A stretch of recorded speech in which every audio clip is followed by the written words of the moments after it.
प्रेम से बोलिए बाबा नीलकंठ की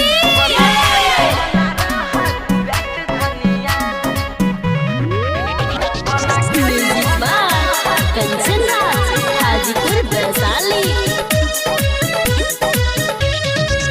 गंगा जल लालो पिया संगे यहाँ हमरा चलो पिया मैं बमलाई मिसरे के भोग कोठम लगाई मैं धोलो पिया।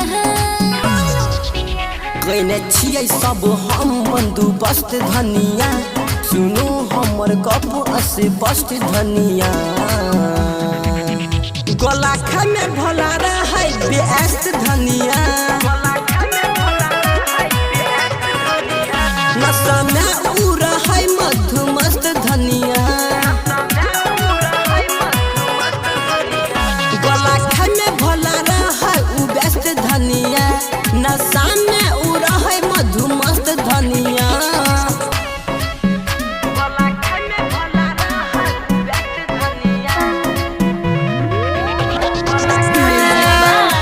कंचन राज हाजीपुर वैशाली। Ganpati recording studio Bhawanipur. भोला छतिनो लक्की सर जिया मिलत सब टके और जिया छोटे ते भांग गाजा सब हकला से राजा कटा अपन मनो मारा जिया। दुनिया में छै नशेरी के कष्ट धनिया, तैयो बाबा भला रहे छै सुवस्थ धनिया।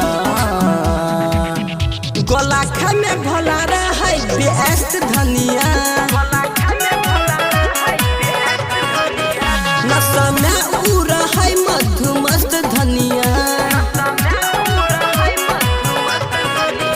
गला में भला रहे उ व्यस्त धनिया, नशा में उ रहे मधुमस्त धनिया।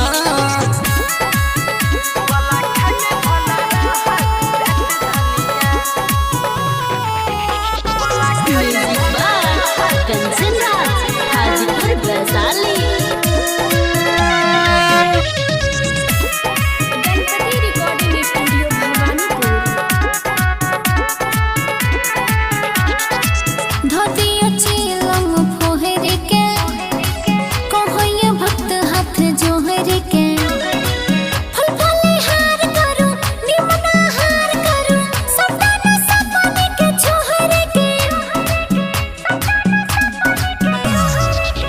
मल्लिक राकेश कहे मिटते सब कष्ट धनिया, नीरज राजधानी कहे अस्पष्ट धनिया। गला में भला रहे व्यस्त धनिया,